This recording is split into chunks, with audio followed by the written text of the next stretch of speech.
You're listening to the Jersey Guys Podcast, the show that talks about hard rock, heavy metal, AOR, and West Coast music. In-depth conversation and special guests are always on tap, so settle in and turn it up. Now, here are your hosts, Tom and Mark.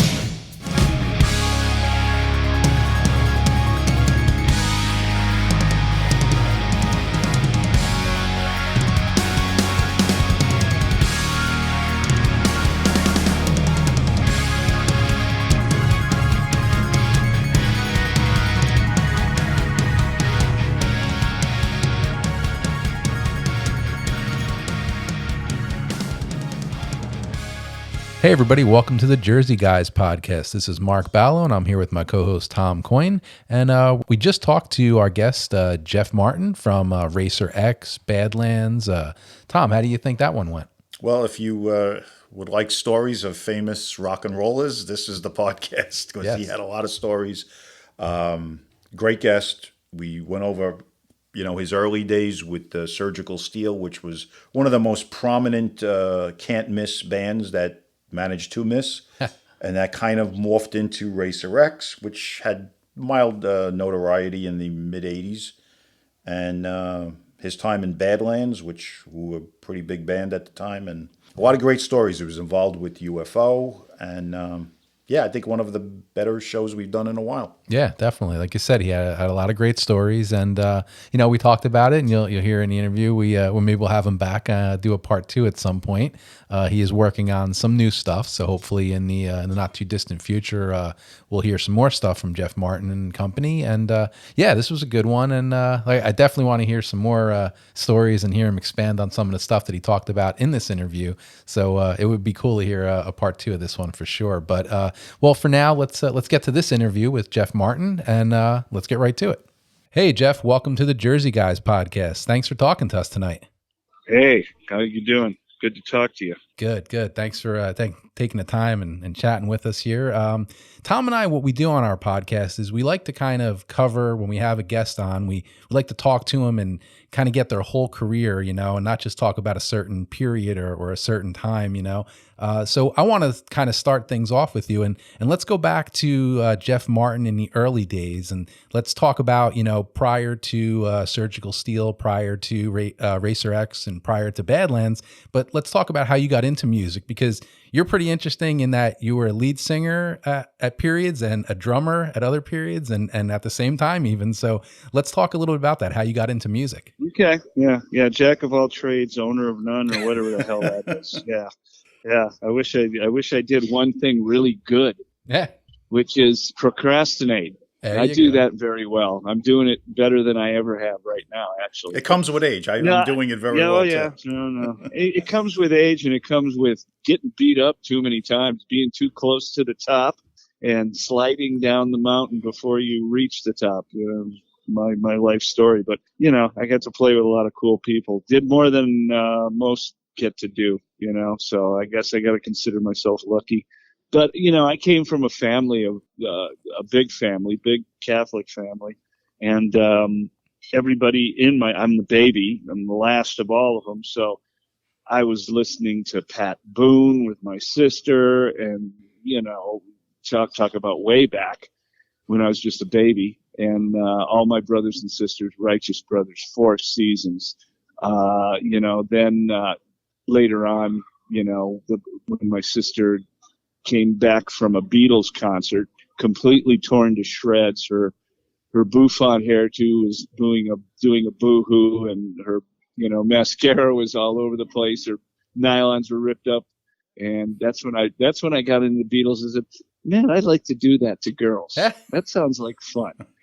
So I guess I chose the wrong reason for the right path, but. And then later on, of course, my brother coming home after, I started as just a drummer, really. But it's funny. My mom at one point, I think it was 4th or 5th grade, going to Catholic school. We had these bathrooms between two of the classes. I don't think I've ever said this to anybody, but, and I didn't know I was even doing it, but I hated school. I was terrible. I was just a dreamer. That's all I did was dream of being something or doing something else. And so I would always ask to go to the bathroom all the time. But when I'd go in there, I guess I would sing. And yeah, because it was echoey and it sounded great. So one morning, I'm singing at the breakfast table, and all of a sudden my mom rears up and slaps me as hard as she can right across the face, because the nuns had called her and told them that I am in the bathroom singing, and both classes can hear me, and they're all laughing like crazy. And I never even knew this, and I had to go in for a teacher-parent conference about this thing. They thought I was actually nuts. They thought I had, I should have had a head the size of a watermelon, and I was, and maybe I am a little bit screwed up in there, because she had me at 42 back in 56, so put that together. But anyway, that was my beginnings, and as far as drumming, Ringo Starr, and my brother was a drummer, so there was all these miscellaneous parts in the attic when he went off to the Navy, like cymbals, so I'd nail those onto broomsticks, and my first snare drum was a TV tray with pennies and chain and a piece of towel over the top. So that's my beginnings. And then, when my brother, I wanted to be a drummer because of Ringo, but then one of my other brother, Bill, came home from college, and sitting on our dining room table was Jimi Hendrix, Are You Experienced? And that's when I wanted to become a good drummer. Not that Ringo isn't a good drummer, but, Mitch Mitchell, Ringo, the riffs, my God. So, that's when I really started taking things serious. And I just lived up in my bedroom playing to 8 tracks, actually. My other brother went off to Vietnam, sent back all this gear, and I always hit too hard. So I would wear out my records right away, because I'd have to put like $1 in change on the stylus to keep it from skipping when I hit the snare drum. So when the 8 tracks came around, I couldn't make them skip, but I couldn't slow the record down or play it over and over. Once that song went through, I had to play 2 other songs to get to the song I wanted. Yeah. So, did all that stuff, and then started playing in bands at age 13. I was touring with guys 21 years old at age 13. I can't even believe my parents let me do this stuff. But I was touring all over Wisconsin, because I'm from Milwaukee, Wisconsin, and with guys, 21. And so I've seen and done things at a very early age I probably shouldn't have. So that's my beginnings, and then my dad worked at Alice Chalmers and retired, and moved me off to Phoenix, Arizona, and played in all sorts of cover bands there. One was with Greg Chaisson from Badlands, and, when that gig came up. When that gig came up for Badlands, I kind of had a shoe in on that. So, because we've always played together so well. So, there you go. So, all your Catholic school upbringing got ruined by the time you were 13, basically. Oh God, it was ruined by the time I stepped through the door. Are you kidding me? Because I'm a victim of '60s Catholic school upbringing myself. Oh my God, I there was the greasers. Because I was in Milwaukee, we had, if anybody doesn't know what a greaser is, he's kind of like Fonzie. Yeah. Right. Mm-hmm. And we had groups of those, and then you had the jocks, and then you had my category, which was the class clown. And that's all I ever did, is try to crack everybody up. So my knuckles are still recovering from the edge of the ruler from Sister Mary Ina.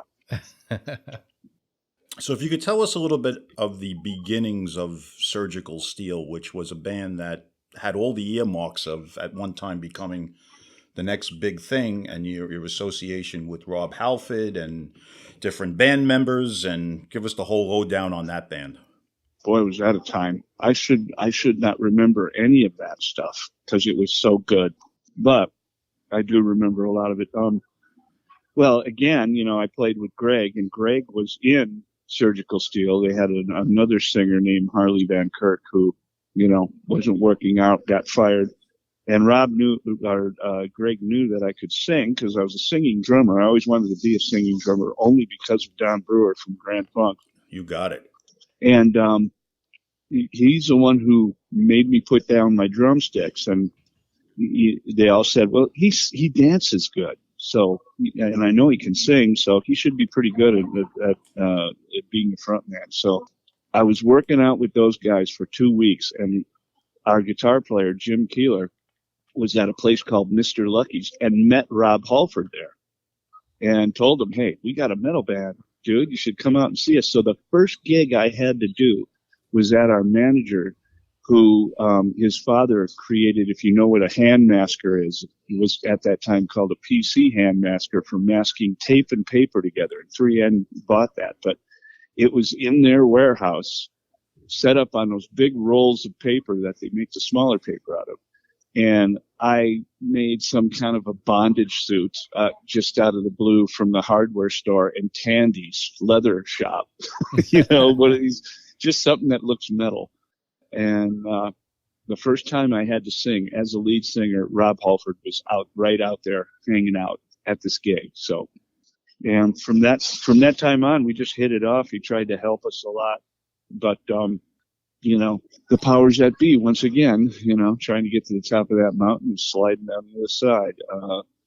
We just had, actually, and I can't remember his name. He was the A&R for Columbia, and then he went off to he passed on Surgical Steel. He passed on Racer X twice, and then he also passed and more or less broke up Badlands.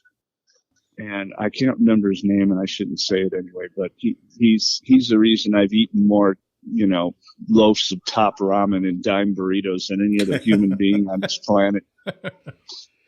How hard was it for you to get away from the Don Brewer gig that you would probably want to have done? I mean, if he's a big influence and playing the drums, was that something difficult for you to get away from? No, I never really got away from it because, you know, the thing about me is I'm a drumming product of the 60s and 70s.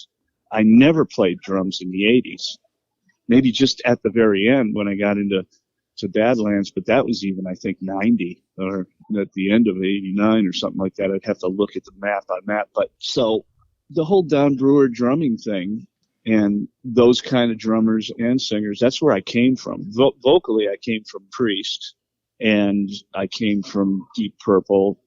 That's when I first tried to really start singing, was Ian Gillan, and also Uriah Heep. I love David Byron. So those are, you know, my top three guys, more or less. But there's, you know, other guys in there. But you know, I always had the chops and all that stuff from all my playing. So in the 80s, I even played on Hotter Than Fire on the first Racer X album because Harry couldn't quite get the groove of that. But he did the double bass part in the middle. He just slid that in. So the thing that really got me going drum-wise again was, and we were doing this right before I went for the Badlands gig. I was in a band with Russ Parrish, as you know, from Steel Panther, guitar player from Steel Panther, Satchel. And he was living with me. He was only 16 years old. And when I actually got booted out of Racer X, again, because all the A&R people had to pick something out in the band that they didn't like, and they didn't like the fast guitar playing, and they didn't like me screaming all the time. So, you know, and of course, Paul was already, I think, going to Mr. Big and wasn't telling anybody. So, you know, 5 minutes after they fired me, he fired himself and walked out of the thing, and everybody stood there dumbfounded. But anyway, where was I going again?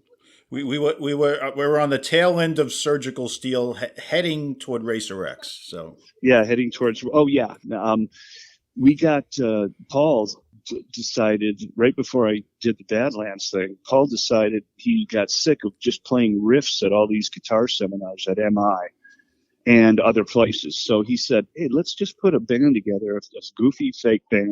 We named it the Electric Fence."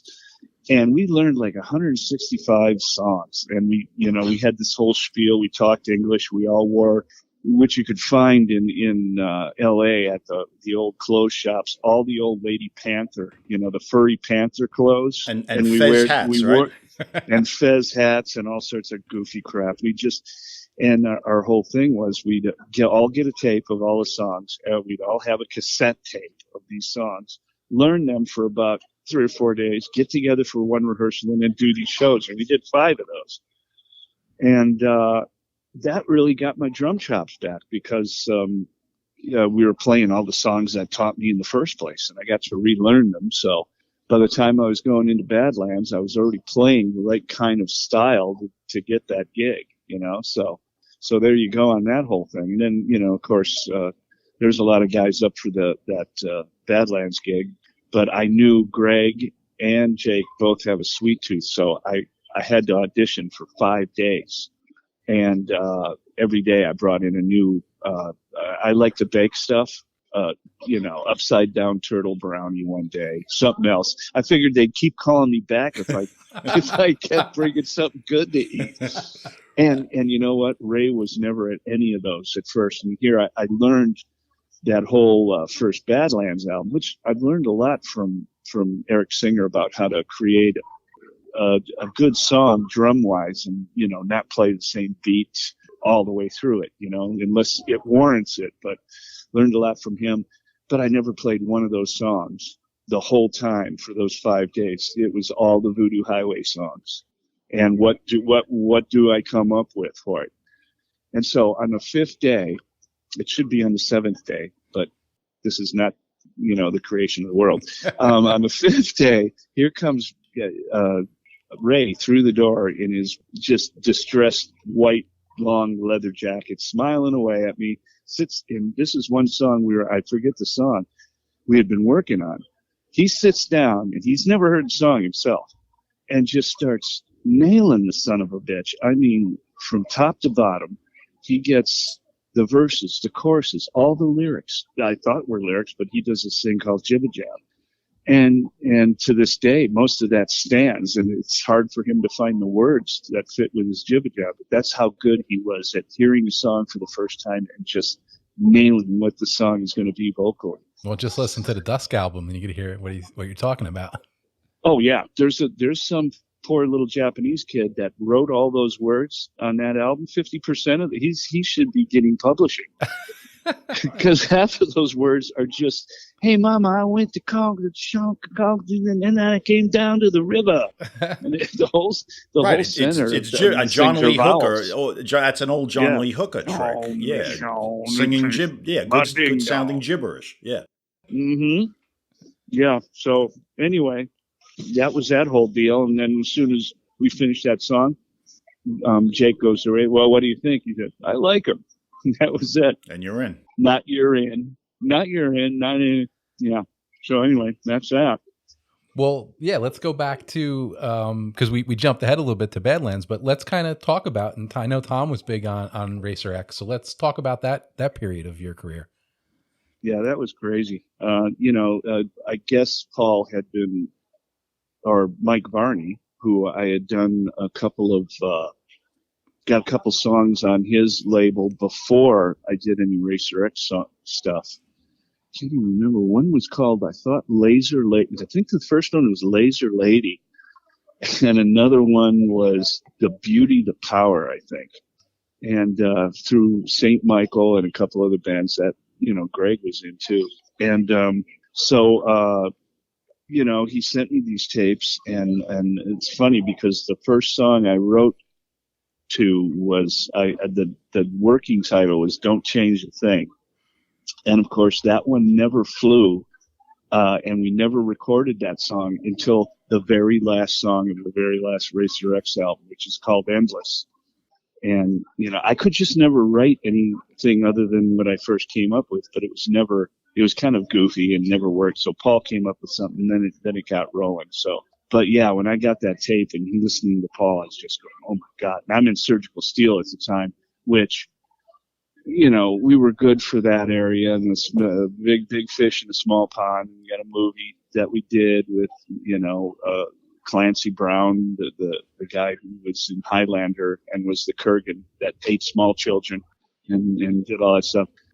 But anyway, having, listening to Paul play and then being in a band they were more or less they liked more how their hair looked than what their riffs were doing, and to go to a band or a player that's just completely the most amazing musician you've ever been with. So, we met.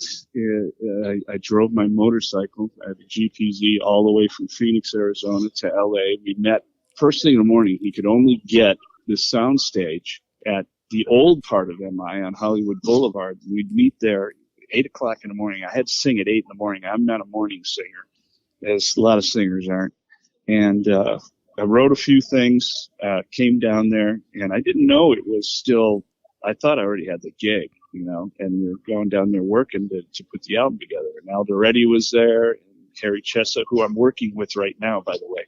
Harry Chaisson, I'm working with him, first drummer of Race Direct. We did Street Lethal. It was one of the first songs we worked on. And funny thing is, a week before I came down there, I'm sitting at a light on my motorcycle. I'm behind a 1969 black Charger, just like in Bullet.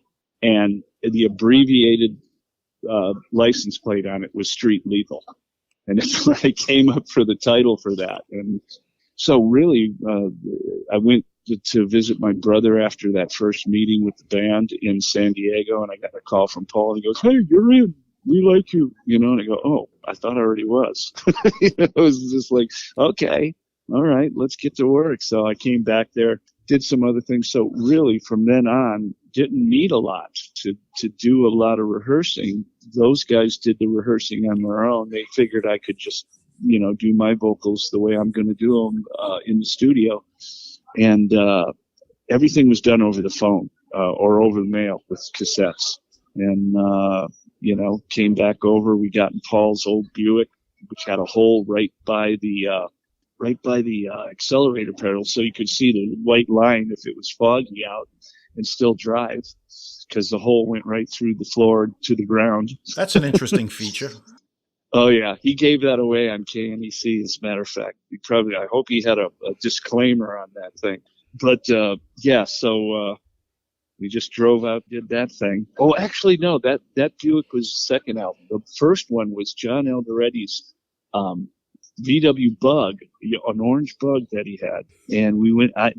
They drove down there in that, and I flew in. But funny thing about that Bug, it burnt they picked me up at the airport while we were working on Second Heat, and we got right past Westwood, where the big veterans memorial areas, and it's lit on fire. Flames coming up in the back seat towards me.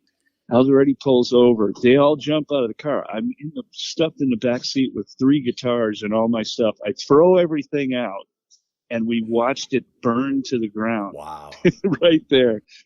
And when they opened up that trunk where the back where the engine is, that there's got to be some magnesium in there, because it was like a spotlight coming out of that thing, shining up towards the heavens. But yeah, a lot of that stuff, except, Second Heat we all worked on together, because by then I had moved, and my girlfriend, now wife, we moved to LA by then, and out of Phoenix, and I was completely out of Surgical Steel and dealing with all that stuff. So how did the second album come about with the addition of Bruce Boulay and Scott Travis, which turned out to be the classic lineup?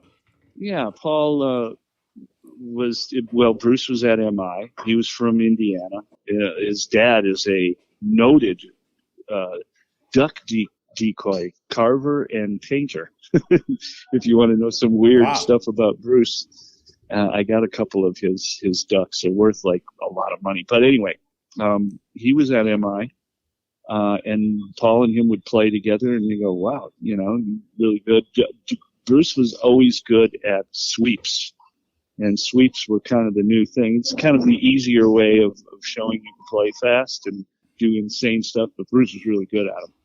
And Bruce had that bluesier side to him, and Paul just said, well, this will be a really cool thing to add to this lineup. And of course, Harry was sent back to Austria, because he had a green card for only a few years to go to school. So we only did a few shows with him, and then he was gone. But the funny thing is, and like I said, I'm working with him now on an album project. that was supposed to be the 35th anniversary of the Street Lethal album, but we've kind of blown past that through my procrastination. But that's another story. But he took back with him to Vienna the 1-900 sex talk sexy to you number, Mm-hmm. and he's a fucking millionaire. Really? From that, yeah. When he was here on Hollywood Boulevard, he was sleeping on a mattress.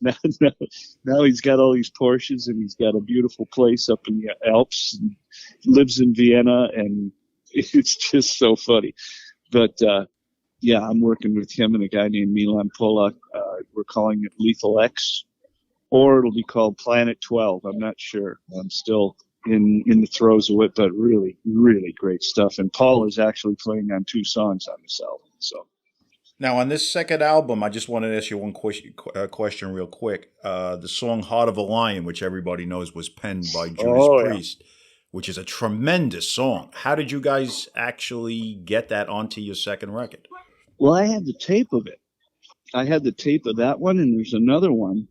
When we're still really close with Rob, we kind of, I don't know what, the music business is funny with people that come and go in your life, and unfortunately, Rob's one of them. I don't see him that much anymore. We don't talk, and but at that time we were really close, really good friends, and I was with my first wife at that time. And she had the tape, and he goes, "Hey, I still have this tape. Do you want to take this with you just in case?" And there's 2 songs on there. One was called "Bad Girls Wear Leather," that turned into "Eat Me Alive," and the other one was "Heart of a Lion." And their version was fantastic. It was my favorite song. It came back from Ibiza, Spain, where they were recording, and played the whole thing for me. I go, "Oh, I like Heart of a Lion," and it didn't make it on the album. And I'm going, "Wow, what the fuck happened?" I mean, that's the best song. He goes, "I know, Jeffy, I know. It's the other guys don't think so, and there it sits, And I go, "Wow," and that was like, maybe a year had gone by, and I was with Racer X then. And I go, "Hey, I got this song from Rob," and I played it for everybody. He goes, "Wow, why don't you give him a call?" So I did. It was my birthday at the time, November 9th, actually. My birthday is 3 days away. And I call up Rob and I go, "Rob, that song, are you guys ever going to do that?" He goes, "I doubt it," And I go, "Well, what do you think?" We were searching for songs. We had to write one while we were there at Prairie Sunwell Unit, which is called... it's my least favorite song of all, so I probably can't remember the title. But I said, check it out and see if, we could do this. And, of course, you keep all your publishing and everything, and we just want to record it. And he calls me back maybe a half an hour later. He goes, "Jeffy, happy birthday, man. You got it." And the funny thing is, so we do it, and, Paul and Bruce had to figure out that dual lead and all that stuff right in the place where we were just hanging out in, and we recorded it the next day. Practically, everybody learned it right off the cuff. Now that was a song that was a leftover from the Turbo album, right? Yeah, and the funny thing is that when that album came out, Glenn Tipton about lost his goiter and said, "What the fuck? When did this happen?" Because Glenn is kind of more or less the musical director of Judas Priest, or at least I think so. And I don't know who Rob asked, but he didn't ask him. Well, if you read K.K. Downing's book, he's a musical director and a lot more than that, too. Oh, yeah. Musical dictator, maybe? Maybe a little smudge on his upper lip. The digital dictator. Yeah, right. Yeah. The song actually did end up surfacing on this massive Judas Priest box set that came out about 15, 16 years ago. That's the only place version. The original version. That's the only place it's ever surfaced on this pretty expensive box set. Yeah. And, I wished I had done a good job vocally as he did. I just love the way he sings that song. And I tried to do that, but of course it's always going to come out your way. Yeah. Well, talk about your time around that era with kind of being in the studio there with Judas Priest on that Turbo album and doing some backgrounds and things like that. Was that the turn? Yeah. Well, me and my first wife, Rob had flown us out to Nassau, where they were recording. They were recording at Compass Point out there, and it's funny, like Julio Iglesias was there recording. The guy from the Talking Heads, you would see him, walking around looking like he was walking on stilts. He's so tall. I got to play pool with Julio Iglesias, won $50. There's my claim to fame. There you go. But yeah, well, let's see. I sang on Wild Nights and Hot Crazy Days. Is that on Turbo? Because I lose where I'm at. Because one was in L.A. Okay. And I think that was in L.A. But I wrote. He was having trouble writing lyrics for. I can't remember the song, but I wrote the whole thing. And they ended up using a whole verse and part of a chorus and stuff. And I never got any. They never said that I was part writer or stuff, but, he just put us up. I was staying with Rob's mom, dad, and his sister and brother at a cottage right on the ocean in the Bahamas. So I said, okay, I think we're square. We're square on this one. Is this the sister that was married to Ian Hill? Yes. Yeah, it's Sue.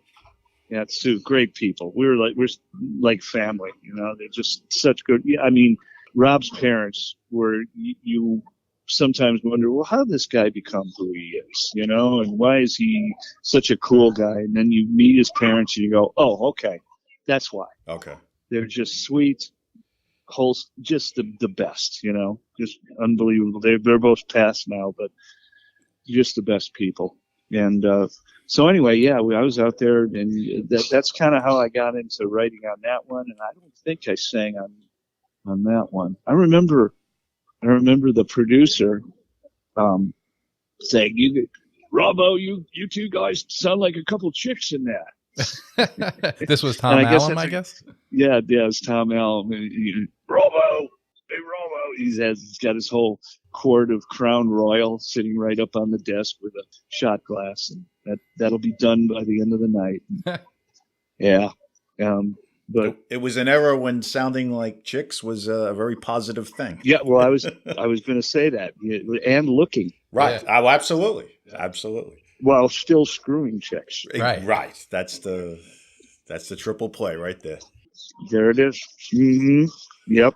So we're going to take a little detour into Badlands, and then we'll come back to the second incarnation of Racer X. If you could tell everybody how you made your entrance into a band that had a huge debut record that really got a lot of notoriety, and what it was like to fill those shoes. Right, in an era of all those bands that never, really went that far, but had good songs. But it's just those 80s schlocky, that 80s schlocky, poisony kind of music, Badlands comes in sounding kind of like a cross between Bad Company and Led Zeppelin and Humble Pie, and it's got probably still to this day, I have not heard a lead singer as good as Ray Garrett. I agree. I just haven't. I agree. There's people that try to.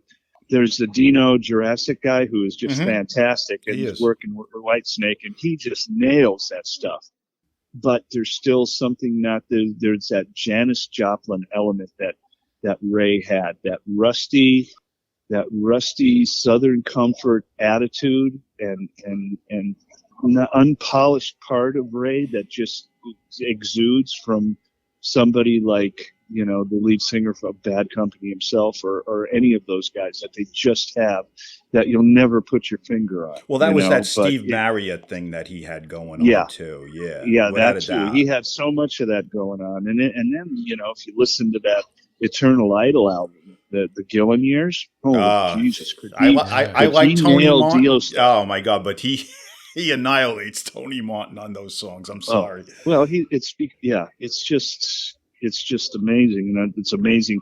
Yeah, I remember that whole story of why he backed out. I mean, the manager for Black Sabbath, which is, Ozzy's wife's father, right when they were finishing up his track, says what made him try to sign a contract with anything that Ray would ever do, because he knew he was going to be a huge star.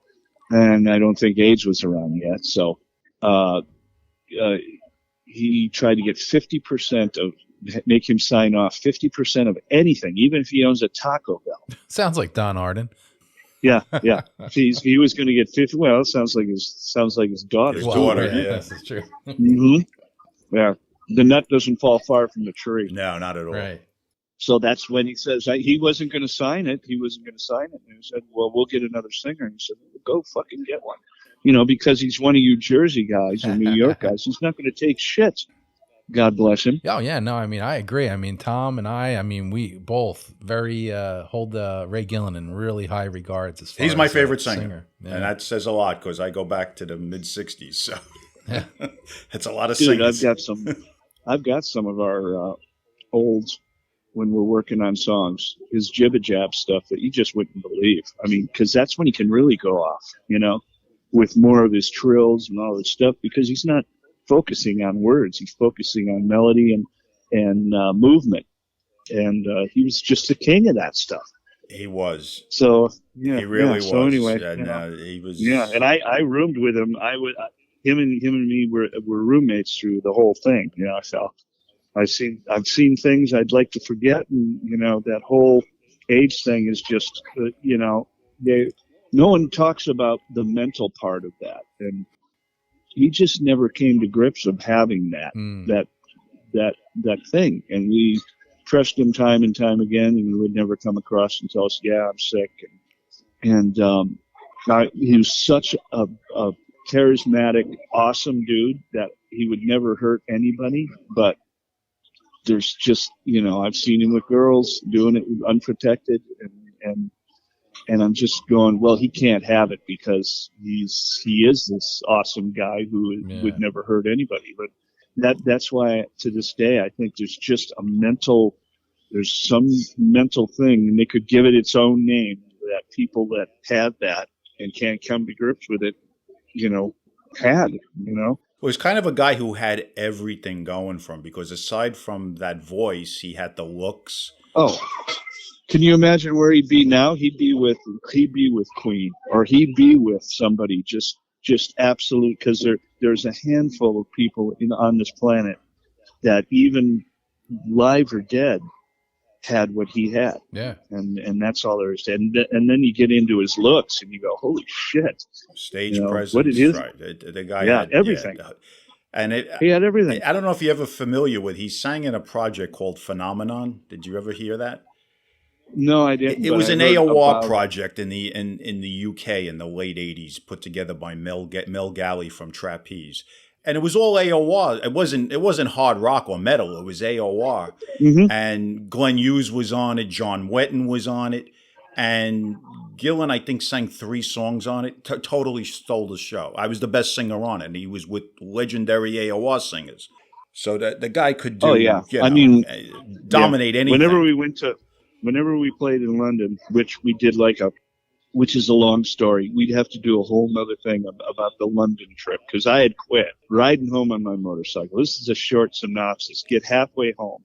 Ray had just quit. So I was going home. I'd had enough, because I was sleeping on Paul's couch for the last half a year. And halfway home, my now wife, then girlfriend, listen to this. I'm calling her and telling her, hey, I'm almost home. I'm done with this. Listen to this. They got the highway patrol looking for me. He said he would do this tour in all through England and through the neighboring countries and stuff, and that I had to return immediately. And so that next day, I had to turn my bike around, ride all the way back. The next day, get on a plane and get on this shitty little bus with Ray not speaking to Jake or Greg. Ray had his girlfriend with him, and I was the go-between. This was beyond Spinal Tap. Rob Reiner would pay me big money for a day of me talking about this tour. And there's so many stories. What's soured up? I guess that's for another time. What's soured up in the camp with this band at this time? Because the second album came out, was well received. I didn't think it was quite as good as the first album, but there was some great songs on it. What? Well, you know what had happened is we were in a rehearsal place near where Greg lived in Manhattan Beach, and for some reason Jake decided to make Greg the sounding point of the label, and the label wanted these songs done lyrically, and Ray wasn't finishing the words. Like I said, he would have hard time finding lyrics, and this was a Dusk album at that time. And he wasn't fessing up with any lyrics for this stuff, so we could go in the studio and do it. And and Greg was a sounding point, and he wasn't taking that from Greg, and he just said, "Fuck you guys," with your accent, the good Jersey fuck you, fuck you, Right. that kind. Right. And he was out the door. And then about 3 or 4 days later, I just went, I'm done myself. So I was headed back. But then we got this tour, and the stuff that happened on the first show on stage and the last one is a whole nother story. I can tell you it some other time because it's too long. We'll do a part 2 of this because there's a lot to cover, and we're just scratching the surface. Oh, and then my time with Michael Schenker and that blowout. You need to hear that one where Spike bipped him backstage. The things that Spinal Tap is made of. There you go. Well, I wanted to ask you something about a little bit of a timeline here, because you talked about how, the band Badlands was breaking up. You basically got on the road to go back home and all that stuff. But talk a little bit about the Ray had left at that point. You said, did you ever have any experience when the band was bringing in, was it Debbie Holiday, the female vocalist? Yeah. Now, you know what? Looking back, I wish we would have went there, She was good looking. She sang okay, next to trying to fill Ray's shoes. Sure. Forget it. Yeah. We'd still be looking from that day till today, and I still don't see that person. I mean, she had a ballsy voice, and it would have probably worked. Yeah, she did, but you lose a lot of your. Jake really liked her. You lose a lot of your fan base by going with a female single. One of which is the guy you're talking to. So. Yeah, you know what though? That was just the beginnings of all these other great female lead vocalists coming in, to existence in bands. So we would have been. It's a tough sell with the metal crowd, though. Yeah, it really is. I'm telling you, it's a tough sell. It is. Well, I got a vote, and I voted against it, and Greg voted against it. Jake loved it, but he went along with our vote, so we didn't do that, and we ended up with John West. I was just going to ask you about John West, who actually went on to become quite famous singer, sang on a million different metal bands. No, he was good. Yeah, he was good, but he just didn't have that certain something that Ray did. And that's, when we finally did a showcase for another label, which that said A&R person was there, he pretty much said that, he said that me and Greg were too old and that John West just didn't have that star quality. Well, he was wrong on that. Yeah, and of course. He was wrong with Racer X. He was wrong with Surgical Steel. He's just wrong, And so he came, and this is the last time I talked to Jake. Jake said, well, he told me all that thought me and Greg were too old. John didn't have the star quality, and that he wanted to start a new band with Jake and try something because he believed Jake had what it takes to go on. So that's really what broke the band up right there. And that's after working with John for a while, but him and at the end, John and Jake did not get along. It almost came down to blows, and Jake was going to beat him up and kill him and all that kind of stuff. So all that goofy crap came into play towards the end there too. And of course after we did that English Euro tour, Scotland and all through there, Ray just that was it. He didn't want to be in the band again, and he went back to New York. Actually, my wife was had in her 5th month and had difficulty with her with the child in her, my daughter. And I was in the studio when I got that call with Ray singing for Ann Lewis, who is a Japanese pop star who used to make so much money doing these things. That's the last time I saw Ray. and I had to bolt out of there, singing for that thing. Now, you also got involved with a band called Red Sea with a singer named Robin Basori, who did sound uncharacteristically very similar to Ray Gillen at times. And Greg was in that band. And they were right? kind of going, and they were going for that vibe too. And it was a Christian rock album sort of thing. And that was kind of cool. And we threw that together real fast. I mean, that went together right in the studio. They showed us the songs right in the studio. I don't really remember doing a whole ton of rehearsing, but, I had my same Voodoo Highway kit, which, was a handmade Joe Montanari from your side of the world, from up in Boston. This guy, his Montanari family were shipbuilders, and the great-grandson or whatever, he's the one who started making drums, and they were just like, I could go into what these things are made of, and what about was like $9,000 for just 4 drums. And I was working with the Voodoo Highway thing for 3 months. We were putting those songs together, and I didn't get one dime of payment.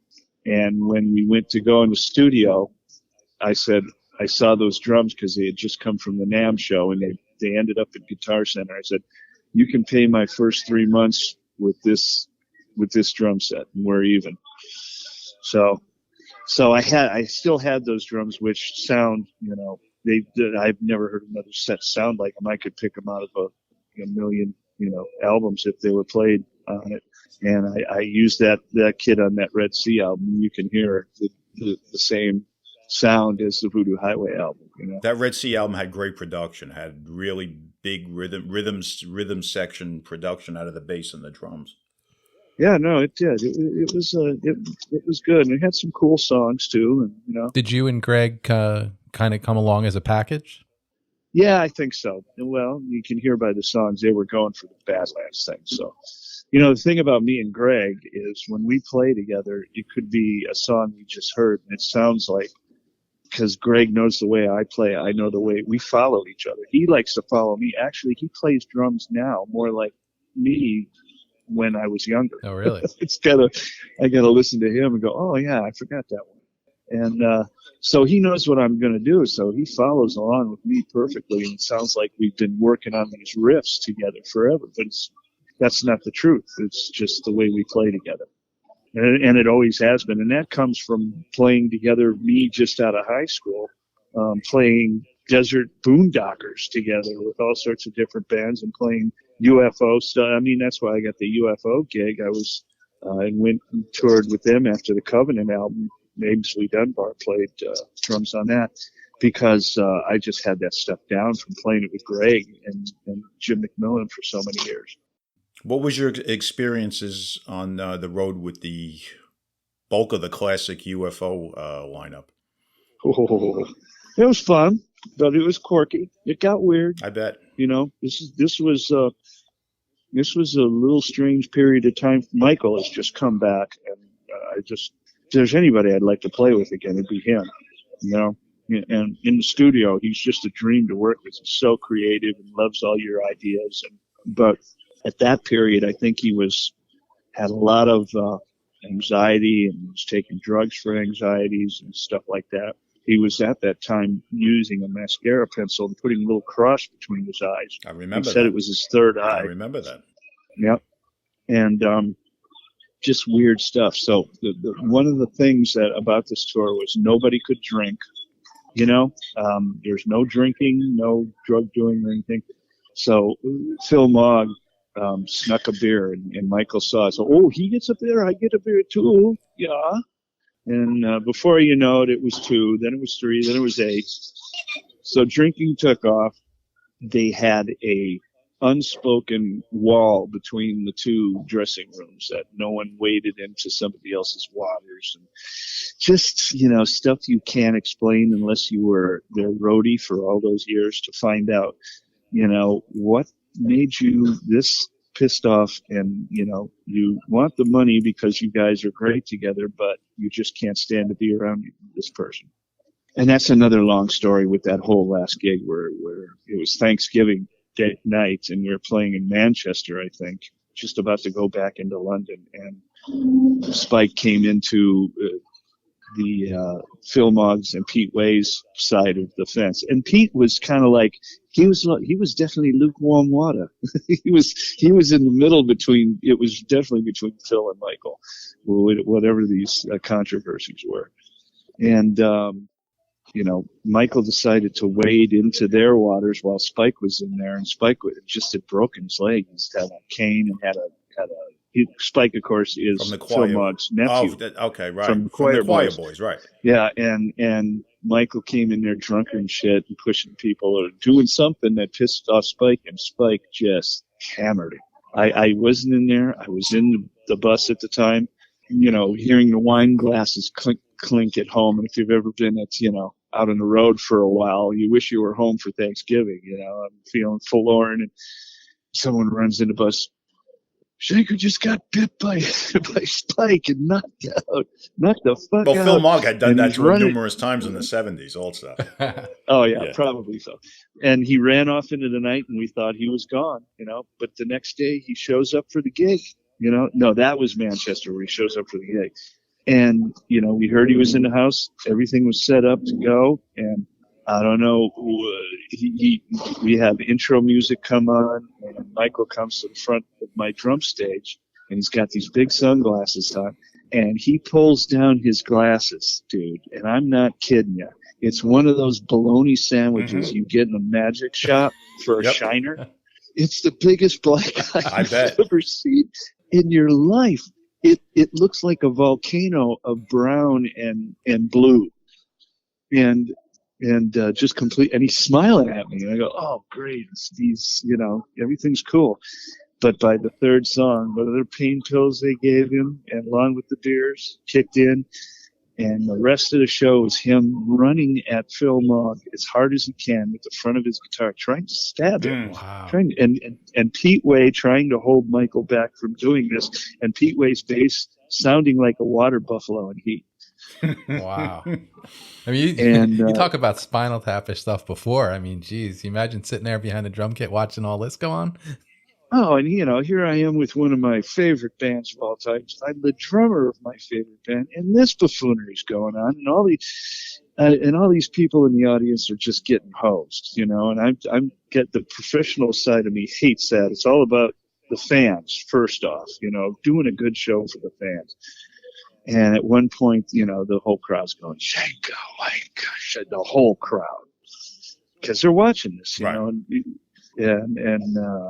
finally, and of course, Michael's playing like complete crap, and but you know what? If anybody has come back from the depths of hell and that whole shit that he went through, and I got into a big fight with him in the last albums I was doing with him. I did 2 MSG albums and that Plot album, which was a fantastic. Hearing Michael play like Rolling Stone style guitar is just amazing. That was so fun to do that album.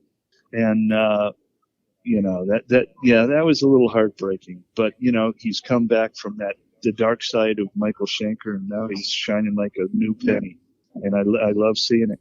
I'm one of the rare UFO fans that I always preferred Paul Chapman in UFO, and I preferred Schenker in MSG. I thought his best work was in MSG. And I thought Chapman was actually a better fit for them than Schenker was. But that's usually not the way most people think. But yeah.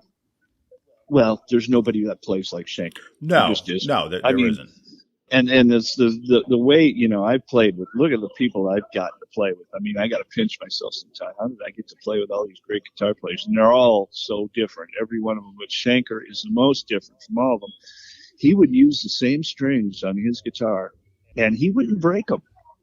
He had this light touch. And if you look at when he wouldn't let anybody near his guitar when it got to the sweet spot that he liked. And you would look at the strings, and they were sawed half through on the frets, because look how he plays Dr. Doctor and stretches those notes. He's going, one finger is going to the left and the other one's going to the right, and he's pulling them together to make this unbelievable sound that no one makes, But when they get those grooves in them, he goes, that's when I like it. That's when the train is on the tracks, crazy little things like that you see, and you just scratch your head and go, how did this evolve into this? All these hours of playing on stage, and he was a notorious. I never saw him without a guitar in his hand the whole time I was in the studio in Arizona. Never. And as a matter of fact, one time there's a little extra room off the control board room, and he would just be in there warming up before he does stuff. And he didn't know I was around, and I don't think he plays like this when anybody's around, but he was doing full on.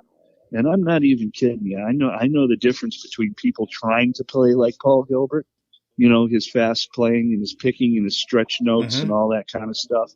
It sounds like he's hitting the pick on it. He's not doing hammer-ons. It's a pick on the strings for every note. And it sounds like when you used to put playing cards in your bicycle, right? And the popsicle, popsicle sticks. It's pop, pop, pop, and he was doing this fast stuff like Paul, and it was spot on.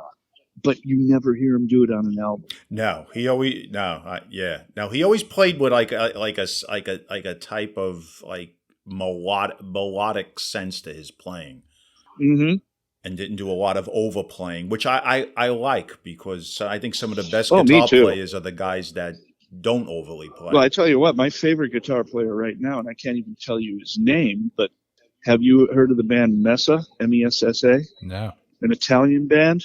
No. Check out their third album. I just saw them.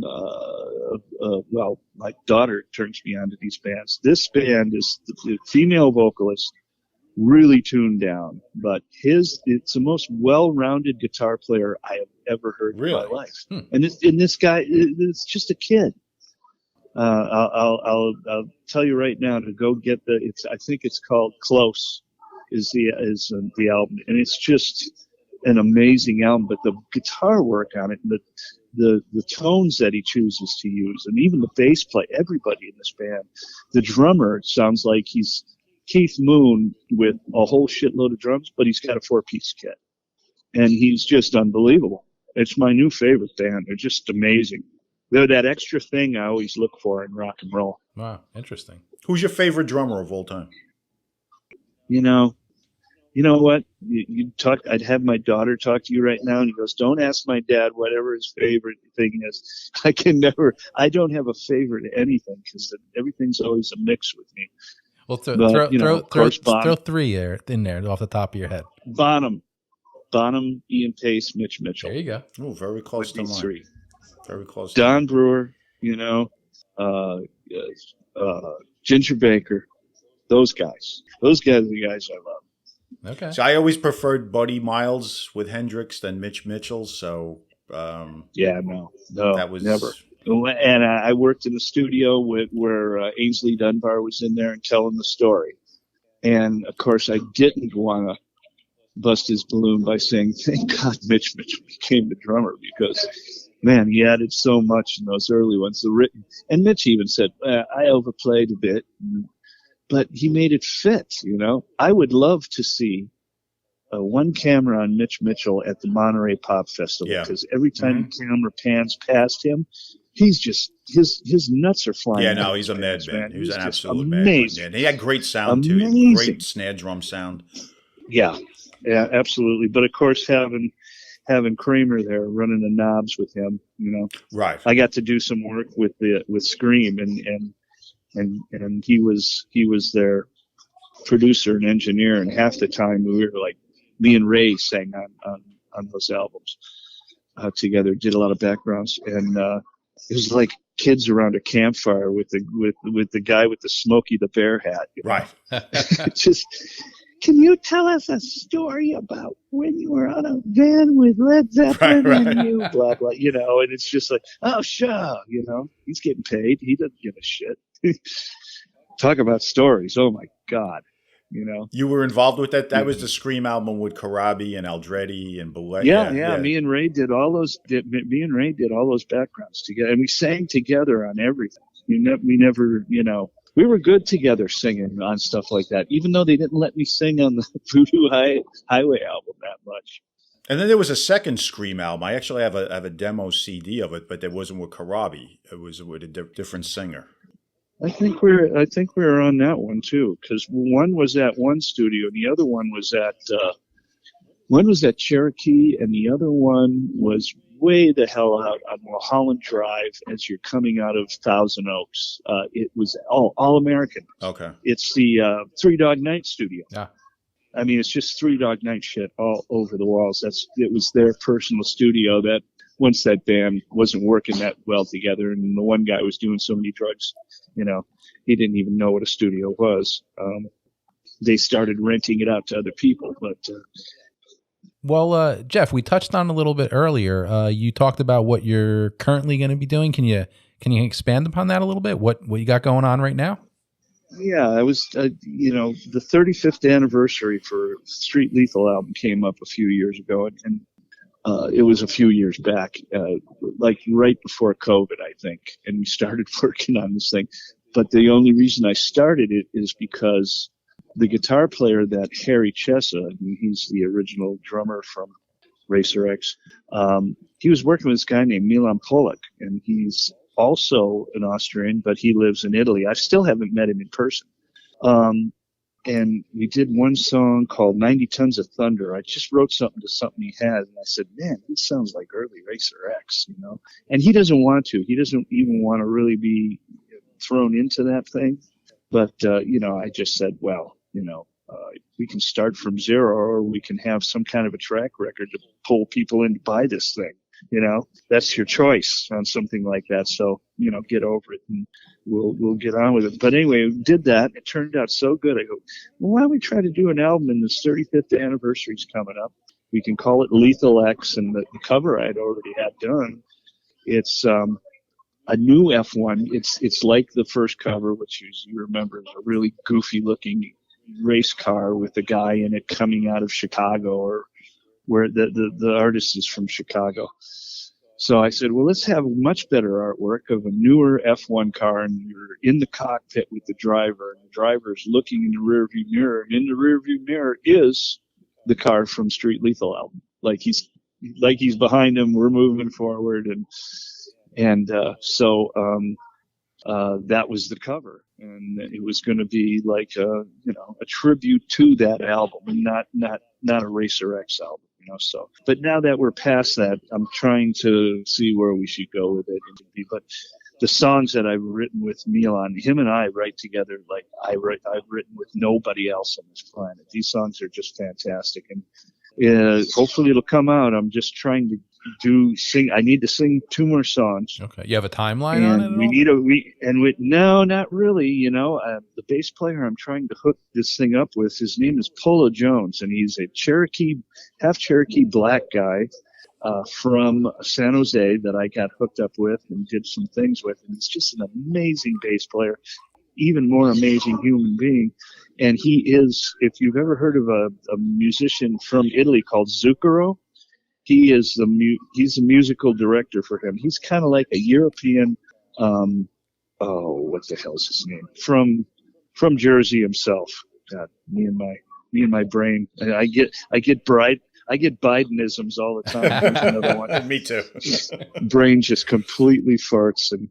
But anyway, he's really well known over there, and yeah, I mean, they've been all summer opening up for the Rolling Stones, so that's how big. Oh wow. But he's got a really great studio in San Jose, and I'm trying to get him to play the bass and help me, produce and mix it up and get this thing done. So we'll see what happens. It's really great stuff. It's got some Racer X-isms, but it's got newer stuff. Some of it sounds really 80s, and some of it doesn't. We'll see. We'll see what happens. Well, you have to market this for the Japanese audience, because I'm sure they would eat it up. Yeah. Well, I swear to God, I'm not even paying attention to the American. Nobody does. Anybody that's still in this music, nobody does. It's all Japan and Europe, Brazil, Really, Mexico. one of the reasons I did it is I had a band called Blasted Static. I don't know if you've heard that stuff, but they're all Australians. Stu Marshall from Death Dealer is the guitar player. Oh, I know and I Death write Dealer. with him. I like really, them, Yeah. Well, check out Blasted Static. We did a really good album, and the main reason I did that is because I want to go to Australia. Did you sing on that? Oh yeah. Oh, I got to check it out. Wrote, sing it. no, it's a great album. And Rev Jones from Steelheart and from MSG is the bass player. Yeah, on that. I've seen him quite a few times. I've done a couple of Rev Jones solo albums, which are pretty cool. Wow. I gotta check that out. There's a bunch of stuff out there. Yeah, I've done a million blues albums with all sorts of guys. And were you in that Blindside Blues project? Yeah, I thought so. I have some of those with Chaisson. Yeah, he was the first bass player in it, and then we got another fella that was really, really fantastic. But those were good records. Unfortunately, the guitar player is a grumpy old man, and I just don't have any time for it. So. Hey Jeff, Tom and I appreciate the talk today. I think it was pretty cool, pretty enlightening, some good stuff in there. Thanks. Hopefully, I didn't brain fart too many times. No, it was terrific. It's great. I'm getting up in age, and my Bidenisms are coming out. No matter what side of the fence you are, you got to see those. You got to see those for what they are. Exactly. I agree 100%. But now, hey, maybe we can do a part 2 at some point. I would like to, because there's a lot of stuff that we usually operate around an hour. So I think we have another hour of chat in us. Oh yeah, no, I've got rock and roll stories you can't believe. Yeah, are you kidding me? Just the stories alone are would take up time. Like I said, go through what I've said, and I've said, well, that will take too long to talk about. And then we'll go talk about those. Right. Exactly. Yeah. Well, when that new project comes out, Lethal X, and then we'll have you back, and we'll have some more stories. Exactly. We'd like to promote that. Beautiful. No, that'd be great. Appreciate it, Jeff. Killer. All right, guys. Thanks, brother. Thank you, guys. Thanks for your time. Take care. Take care. Take care. All right. Bye.